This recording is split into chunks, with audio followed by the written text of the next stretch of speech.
Hello friends. तो आज से हम अपनी ज्योग्राफी की वीडियो भी स्टार्ट कर रहे हैं। जैसे कि मैंने आपको बताया था कि मैं जो सोशल साइंस के सब्जेक्ट है, ज्योग्राफी, हिस्ट्री और पॉलिटिकल साइंस, ये सब सब्जेक्ट कवर करूँगी अपनी वीडियोज़ में। तो आज से मैं ज्योग्राफी स्टार्ट कर रही हूँ। ये मेरी फर्स्ट क्लास है ज्योग्राफी की, और मैं क्लास 6 से लेके क्लास 12th तक की जो एनसीईआरटी की ज्योग्राफी है, जो कि हमारे जो कॉम्पिटिटिव एग्जाम है उनके लिए ज़्यादा महत्वपूर्ण होती है। तो वो सारी जो टॉपिक है, वो सारे टॉपिक मैं कवर करूँगी जो क्लास 6 से लेकर क्लास 12th तक की ज्योग्राफी में हैं। ठीक है, तो आज से हम वीडियो स्टार्ट कर रहे हैं। आप एक बार वीडियो देखना, देख के बताना कि वीडियो कैसी लगी आपको, या इसमें कोई और जो सुधार होंगे तो सुधार के लिए, संशोधन के लिए भी आप मुझे बताना। तो चलिए आज हम अपनी वीडियो स्टार्ट करते हैं। तो देखिए, जो क्लास 6 की ज्योग्राफी है उसमें जो सबसे पहला टॉपिक है वो टॉपिक है हमारी पृथ्वी। अब हमारी पृथ्वी में इसमें क्या-क्या चीज़ें दिखाई गई हैं। तो ये जो टॉपिक है, इस टॉपिक में क्या-क्या बताया गया है, खगोलीय पिंडों के बारे में बताया गया, तारों के बारे में बताया गया, नक्षत्र मंडल, मतलब हमारे ब्रह्मांड के बारे में फर्स्ट जो लेक्चर है वो मोस्टली वो हमारा जो ब्रह्मांड है, ब्रह्मांड में जो चीज़ें हैं, उनको कवर करता है। हमें जो हमारे कॉम्पिटिटिव एग्ज़ाम है, उनके लिए क्लास 6 की ज्योग्राफी पढ़ना बहुत ज़्यादा इम्पोर्टेंट है। वो क्यों इम्पोर्टेंट है? क्योंकि उसमें जितनी भी ज्योग्राफी में जो भी चीज़ें आनी है, जो भी वर्डिंग आती है, जिन वर्डिंग का हमें पता नहीं होता है, वो सारी वर्डिंग उस क्लास 6 की एनसीईआरटी में दी गई है, ठीक है? उसको पढ़ने से हमें जो ज्योग्राफी आगे पढ़नी है, क्लास 9th में पढ़नी है, 12th में पढ़नी, 10th में पढ़नी है, 11th में पढ़नी है, 12th में पढ़ती है, उसकी बहुत सी ऐसी बातें क्लियर हो जाती है, बहुत सी ऐसी चीज़ें क्लियर हो जाती है, जो कि वहाँ जाके हमें पता चलता है कि ये शब्द क्या था। हमें काफ़ी ज्योग्राफी में हमें काफ़ी सारे शब्दों का जब हम पढ़ते हैं तो हमें पता नहीं चल पाता है। तो ज्योग्राफी का जो शब्दकोश है, उस शब्दकोश को समझने के लिए हमें क्लास 6 की एनसीईआरटी पढ़ना ज़रूरी है। तो आइए आज हम अपनी जो फर्स्ट वीडियो है, फर्स्ट वीडियो में उसकी जो शब्दावली है, शब्दावली को ही मुख्य रूप से समझने का प्रयास करते हैं। तो देखिए, सबसे पहले तो है कि खगोलीय पिंड। खगोलीय पिंड क्या होते हैं? खगोलीय पिंड वो होते हैं जो आकाश में रात के समय चमकते हैं। रात के समय आकाश में चमकने वाली सभी वस्तुएं, जिस जैसे जैसे चंद्रमा हो गया, तारे हो गए, वो सभी खगोलीय पिंड कहलाते हैं। सूर्य दिन में चमकता है और ये सभी चीजें रात में चमकती है। तो जो सूर्य है वो भी एक खगोलीय पिंड है, चंद्रमा भी एक खगोलीय पिंड है, तारे भी खगोलीय पिंड है। तो आकाश में चमकने वाली जितनी भी वस्तुएं हैं वो सभी खगोलीय पिंड है, जो रात के समय आकाश में चमकती है। ठीक है, इसमें सूर्य एक अपवाद है, ये दिन में चमकता है। फिर तारे। तारे क्या है? ये बड़े आकार के गर्म गैस के खगोल के पिंड हैं, ठीक है, खगोलीय पिंड हैं, जो गर्म गैस से बने हुए हैं, जिनका आकार बड़ा है, ठीक।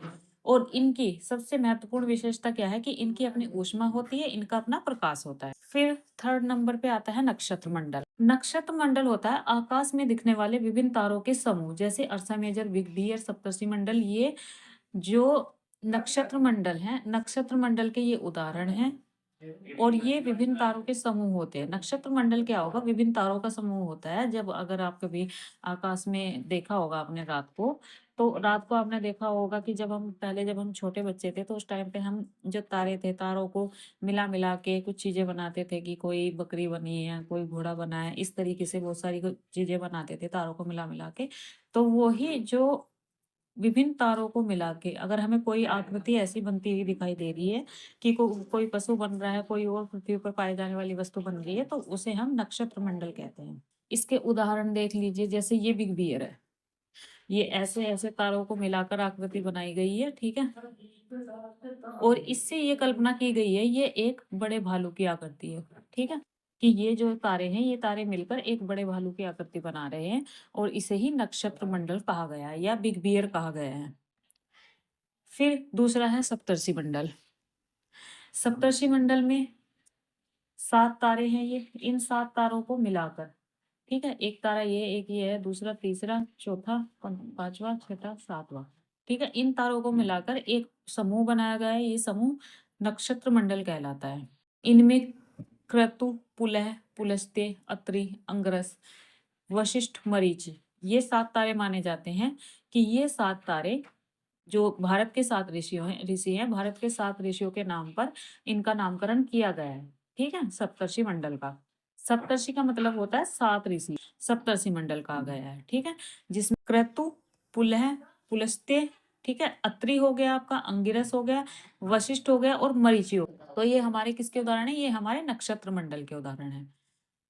फिर ध्रुव तारा, आपने अक्सर देखा होगा कि रात को उत्तर दिशा में एक अकेला तारा चमकता है, जो कि बड़ा होता है, आकार में बड़ा होता है, ठीक है, और वो हमेशा एक ही स्थान पर स्थित होता है, वो किसी भी दूसरे स्थान पर नहीं जाता। अगर आप रात को देखेंगे, सुबह के 4 बजे उठ के देखेंगे या 5 बजे उठ के देखेंगे, जब अंधेरा होता है तो आकाश में उत्तर की दिशा में एक तारा आपको दिखाई देगा जो बड़ा होगा।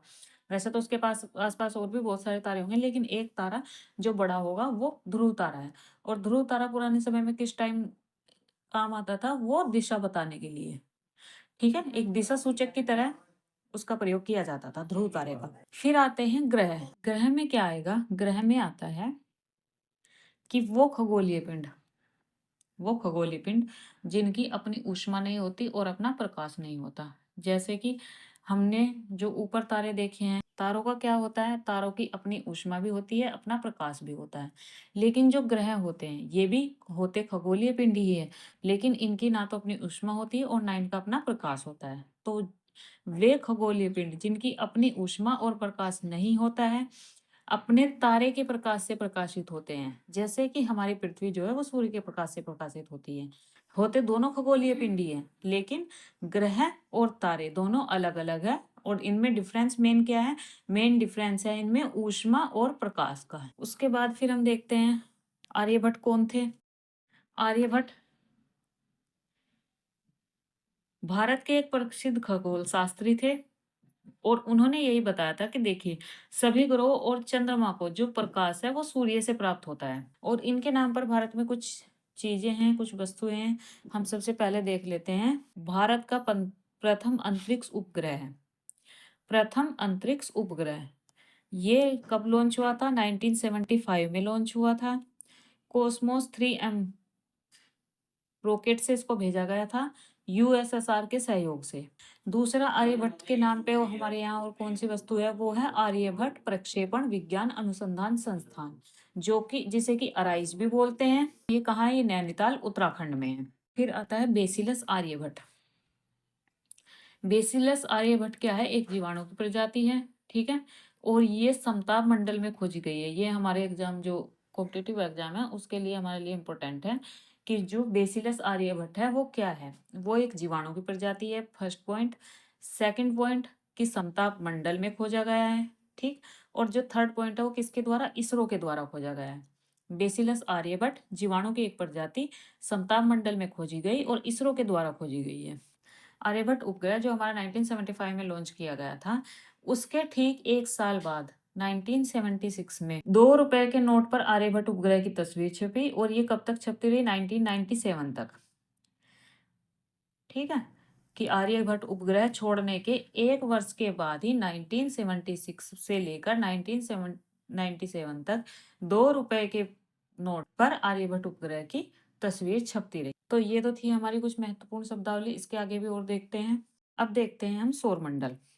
देखिए, सौरमंडल में जो हमारे सौरमंडल का मुखिया है, क्यों है ये मुखिया? क्योंकि जो सूर्य है वो सौरमंडल के एक तो केंद्र में स्थित है, दूसरा ये बहुत बड़ा है, गर्म गैसें हैं इसमें, गर्म गैसें गैसें हैं और इसका जो खिंचाव बल है वो सौरमंडल को बांधे रखता है। मतलब कि जो ग्रह हैं उन ग्रहों को, सौरमंडल में जो चीजें हैं उनको अपनी जगह पर एज इट इज रखता है, उनको अपनी जगह से हटने नहीं देता है। ये हमारे सौरमंडल के लिए प्रकाश और ऊष्मा का एक एकमात्र स्रोत है।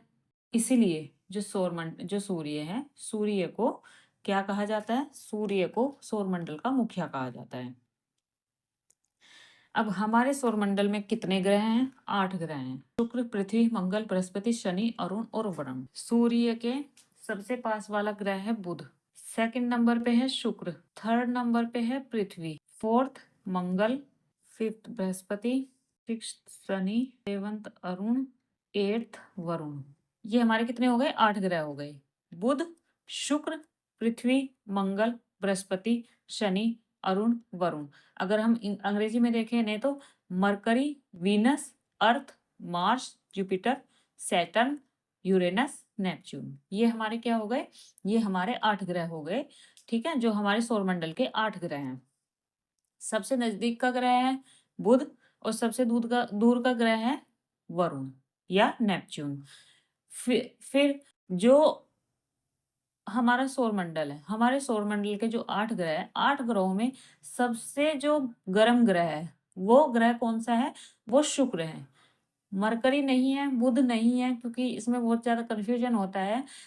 कभी-कभी क्वेश्चन आ जाता है कि सौरमंडल का सबसे गर्म ग्रह कौन-सा है? तो हमें लगता है कि बुध ग्रह सूर्य के नज़दीक है, तो वो ही सबसे गर्म होगा, लेकिन ऐसा नहीं है। जो सबसे गर्म ग्रह है, वो ग्रह शुक्र है।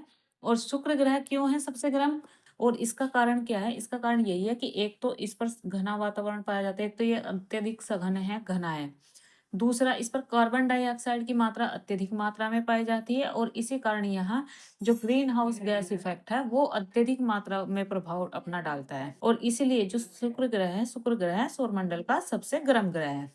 अब हम देखते हैं इन ग्रहों की कक्षा। तो देखिए, जब क्योंकि हमें पता है कि जो सारे ग्रह हैं वो सभी ग्रह सूर्य का चक्कर लगा रहे हैं, सूर्य के चारों ओर चक्कर लगा रहे हैं। ये चीज हमको पता है कि जो सारे ग्रह हैं वो सभी ग्रह सूर्य का चक्कर लगा रहे हैं। तो सूर्य के का चक्कर लगाने के टाइम पे वो अपने एक निश्चित पथ पर ही चलते हैं, अपना एक निश्चित रास्ता उनका है, उसी रास्ते पे वो चलेंगे। वो ऐसा नहीं है कि अपने रास्ते से हटकर किसी दूसरे रास्ते को निकल जाएँगे, ऐसा नहीं है। उनका जो चक्कर लगाने का जो रास्ता है, वो रास्ता एक ही है और उसी रास्ते से वो सूर्य के चक्कर लगाते हैं, और वही रास्ता उनकी क्या कहलाता है? कक्षा कहलाता है। अगर ये स्थिति ना होती कि ये ग्रह अपनी कक्षा को छोड़कर किसी दूसरी कक्षा में भी चले जाते, दूसरी कक्षाओं का चक्कर लगाना शुरू कर देते, तो इससे क्या होता है? इससे हमारा सौरमंडल एग्जिस्ट ही नहीं कर पाता, क्योंकि कुछ ही दिनों में ऐसा हो सकता था कि एक ग्रह दूसरे ग्रह से टकराता। मान लीजिए ये मरकरी है, ये अगर अपनी कक्षा को छोड़कर दूसरे की कक्षा में जा रहा है, तो कभी ना कभी ऐसा हो जाता कि ये वीनस से टकराता और वीनस से टकराकर बुध ग्रह जो है वो नष्ट हो जाता, या वीनस पृथ्वी से टकराता अगर ये अपनी कक्षाएँ छोड़ते या अपना रास्ता छोड़ते। तो जो ग्रह हैं वो केवल अपने रास्ते पे चलते हैं, अपने रास्ते पे सूर्य का चक्कर लगाते हैं, और इसी रास्ते को क्या कहा जाता है? कक्षा कहा जाता है, ग्रह की कक्षा कहा जाता है।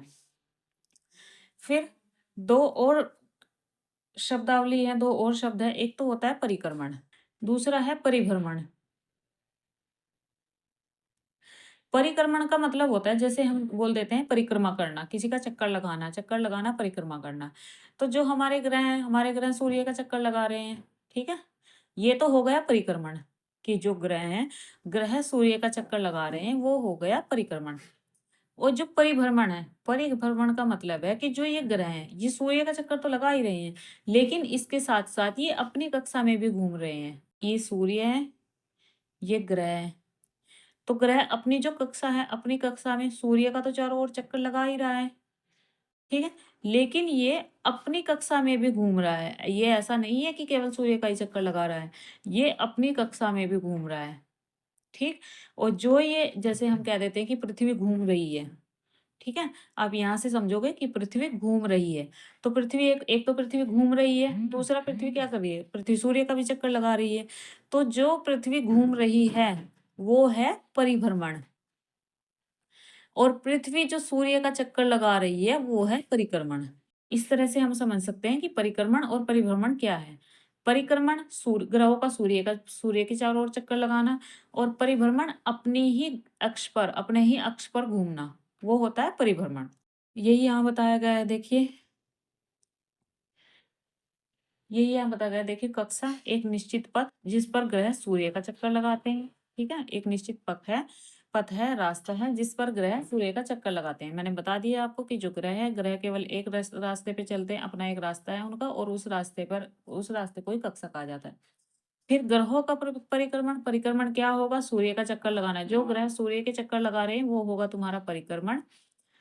इस चक्कर लगाने में, सूर्य का चक्कर लगाने में, जो बुध है, क्योंकि सूर्य के सबसे नजदीक है, उसे सबसे कम दिन लगेंगे, 88 दिन लगते हैं, और जो सबसे ज्यादा दिन लगते हैं, वो लगते हैं नेपच्यून को, यानी कि वरुण को 164 ईयर, 164 साल लग जाते हैं। जो हमारे यहाँ ईयर है, साल है, उसके हिसाब से, उस गणना के हिसाब से 164 साल वरुण को लगते हैं सूर्य का चक्कर लगाने में। और बुध को कितने दिन लगते हैं? बुध को 88 डेज लगते हैं, 88 दिन लगते हैं। फिर शुक्र को शुक्र को 255 दिन लगते हैं और पृथ्वी को हमें पता ही है कि वो 365 दिन में अपना एक चक्कर पूरा करती है। अब देखिए जो परिक्रमण परिभ्रमण वाली स्थिति है उसे हम कैसे भी समझ सकते हैं कि जो परिक्रमण है, परिक्रमण का मतलब है कि जो सूर्य का चक्कर पृथ्वी लगाएगी वो कितने दिन में लगाएगी? 365 दिन में, ठीक? और हमारे यहाँ जो 1 साल होता है वो कितने दिन का होता है? वो 365 दिन का होता है, ठीक है? तो ये तो क्या हो गया? ये तो हो गया जो 365 दिन का जो समय है, जो काल है, ये तो हो गया हमारा परिक्रमण। उसके बाद परिभ्रमण कैसे हम समझ सकते हैं? परिभ्रमण में क्या होता है कि देखिए जैसे हमारे यहाँ दिन और रात होते हैं, ठीक है? दिन-रात। तो ये कितने कितने टाइम का होता है? ये होता है 24 घंटे का, ठीक है? तो इसी से पता चलता है कि जो परिभ्रमण है, वो परिभ्रमण तो पृथ्वी कितनी देर में पूरा कर रही है अपना? 24 घंटे में। अपने अक्ष पर कितनी देर में घूम रही है? 24 घंटे में घूम रही है। और जो सूर्य के चारों ओर चक्कर लगा रही है, जो परिक्रमा कर रही है, परिक्रमण कर रही है, वो कितने दिनों में पूरा हो रहा है? 365 डेज़ में, 365 दिन में, जो कि हमारे यहाँ 1 साल होता है। तो 2 गतियाँ हमें पता चल गई पृथ्वी की। फिर मंगल को 687 डेज़ लगते हैं, बृहस्पति को 11 साल 11 महीने लगते हैं, शनि को 29 ईयर्स 5 माह लगते हैं और यूरेनस को 84 साल लगते हैं, ठीक है? ये जो टाइमिंग है, ये टाइमिंग है कि जो ग्रह हैं, वो परिक्रमण करने में, सूर्य का चक्कर लगाने में कितना टाइम लेते हैं। परिभ्रमण मैंने आपको बता दिया है कि अपने अक्ष पर घूमने में पृथ्वी 24 घंटे में, ठीक है? 24 घंटे में पृथ्वी जो एक चक्कर पूरा करती है अपने अक्ष पर घूमने में, उसे हम क्या कहते हैं? उसे हम परिभ्रमण कहते हैं। अब आता है चंद्रमा। चंद्रमा क्या है? चंद्रमा पृथ्वी का एकमात्र उपग्रह है। क्या और उपग्रह किसे कहते हैं? उपग्रह होता है कि जो ग्रह के चारों ओर चक्कर लगाता है। ग्रह क्या है? ये सूर्य है, ये ग्रह है और ये उपग्रह है। तो देखिए जो पृथ्वी है, पृथ्वी तो इसके चारों ग्रह तो सूर्य के चारों ओर चक्कर लगा रहे हैं, अपने तारे के चारों ओर चक्कर लगा रहे हैं। और जो उपग्रह है, उपग्रह अपने ग्रह के चारों ओर चक्कर लगाता है। तो ये क्या होगा? उपग्रह होगा कि जो ग्रह के चारों ओर चक्कर लगाता है और ग्रह जो अपने तारे के चारों ओर चक्कर लगा रहा है। उसके बाद हम जैसे बोलते हैं कि हमें चंद्रमा का केवल एक भाग दिखाई देता है, हमें चंद्रमा का दूसरा भाग क्यों दिखाई नहीं देता? ठीक है? एक ये भी क्वेश्चन आता है कि जो चंद्रमा है, चंद्रमा का हमें केवल एक ही भाग क्यों दिखाई देता है, दूसरा भाग क्यों दिखाई नहीं देता? अब देखिए चंद्रमा भी जैसे पृथ्वी परिक्रमण और परिभ्रमण दोनों गतियां कर रही है, उसी तरह चंद्रमा भी दोनों गतियां कर रहा है। चंद्रमा पृथ्वी के चारों ओर भी चक्कर लगा रहा है, पृथ्वी के चारों ओर चक्कर भी लगा रहा है और ये अपने अक्ष पर भी घूम रहा है, वहीं का वहीं भी घूम रहा है, ठीक है? और इसी वजह से क्या है कि जो चंद्रमा है, को पृथ्वी का चक्कर लगाने में 27 दिन लगते हैं और जो अपने अक्ष पर वो घूम रहा है, उसमें भी उसे 27 दिन का ही समय लगता है, ठीक है? कि वो पृथ्वी का चक्कर भी उसने 27 दिन में लगाया और अपने अक्ष पर भी वो 27 दिन में ही उसने चक्कर लगाया, ठीक? तो इसी वजह से हमें क्या होता है, इसीलिए हमें चंद्रमा का केवल एक ही भाग दिखाई देता है, हमें उसका दूसरा भाग दिखाई नहीं देता। चंद्रमा पृथ्वी का अकेला उपग्रह है और इसी तरह पृथ्वी के नजदीक होने के कारण ये हमें बड़ा दिखाई देता है। फिर आता है मानव निर्मित उपग्रह क्या होते हैं, ठीक है? ये तो है प्राकृतिक उपग्रह है पृथ्वी का चंद्रमा। उसके बाद मानव निर्मित उपग्रह क्या क्या होते हैं? मानव निर्मित उपग्रह जैसे हमारा आर्यभट्ट है, ठीक है? ये भी एक उपग्रह है, मैंने ऊपर बताया था आपको आर्यभट्ट है, ये मानव निर्मित उपग्रह ही है। और ये रॉकेट क्या होते हैं? ये अंतरिक्ष में भेजकर पृथ्वी की कक्षा में स्थापित किए जाते हैं। पृथ्वी की कक्षा में स्थापित किए जाते हैं। कक्षा में कहाँ पर? ये हमारी पृथ्वी है, ये हमारी पृथ्वी है, इसकी कक्षा ये है, ठीक है? तो इसी कक्षा में जो है, इसी कक्षा में कृत्रिम उपग्रह स्थापित किए जाएँगे। कृत्रिम उपग्रह क्या-क्या होंगे? वो इसी कक्षा में स्थापित किए जाएँगे, जो पृथ्वी का रास्ता है, जो पृथ्वी का पथ है, उसमें ही वो उपग्रह स्थापित किए जाते हैं, जो मानव निर्मित उपग्रह होते हैं। और ये कृत्रिम पिंड होते हैं, ये इनका उपयोग जो ब्रह्मांड है, ब्रह्मांड के बारे में जानकारी प्राप्त करने में और संचार माध्यम के लिए किया जाता है, ठीक है? हमारे यहाँ जो ये संचार माध्यम है, जैसे कि मैं अभी लैपटॉप चला रही हूँ, हमारे यहाँ इंटरनेट इंटरनेट जो है, ये सब क्या है? ये संचार माध्यम है और इनके संचालन हेतु ही कृत्रिम उपग्रह का उपयोग किया जाता है, इसलिए वो पृथ्वी की कक्षा में स्थापित किए जाते हैं। फिर जो शुक्र ग्रह है, शुक्र ग्रह को पृथ्वी का जुड़वा ग्रह कहा जाता है। इसका कारण है कि उसका आकार और आकृति एक समान है। जो शुक्र ग्रह आकार में और आकृति में लगभग पृथ्वी के समान है और इसीलिए उसे पृथ्वी का जुड़वा ग्रह कहा जाता है। फिर आता है प्लूटो। ये प्लूटो है यहाँ पर, ठीक। इसे अब बोना ग्रह घोषित किया गया है। बोना ग्रह कब से? 2006 से। 2006 से पहले जो हमारा सौरमंडल है, सौरमंडल में पहले 9 ग्रह होते थे, इसमें यम या प्लूटो भी एक ग्रह होता था, ठीक है। लेकिन 2006 में जो प्लूटो है, प्लूटो को बोना ग्रह घोषित किया गया और इसको जो ग्रह है ग्रहों की श्रेणी से बाहर कर दिया गया। ग्रहों की श्रेणी से बाहर कर दिया गया। तो वर्तमान में हमारे पास कितने ग्रह हैं? 8 ग्रह हैं। अब देखिए, पृथ्वी है जो वो सूर्य से दूरी में तीसरा ग्रह है और आकार में 5वां सबसे बड़ा ग्रह है। सूर्य से दूरी, ठीक है। मरकरी, बुध, वीनस, शुक्र और थर्ड है अर्थ।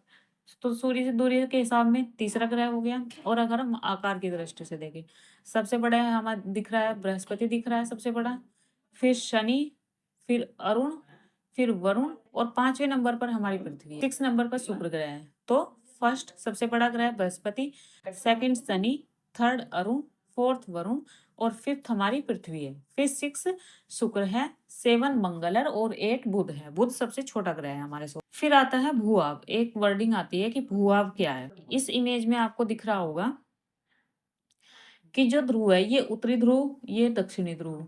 तो यहाँ पर ध्रुवों पर जो पृथ्वी है वो थोड़ी चपटी है, मतलब कि वो पूरी गोल नहीं है, पूर्ण रूप से पृथ्वी गोल नहीं है। और यही पृथ्वी का जो यही आकार है, यही जो आकृति है, इसी आकृति को भूभाग कहते हैं। फिर ये जीवन के कारण जो सौरमंडल का सबसे अद्भुत ग्रह है वो पृथ्वी है।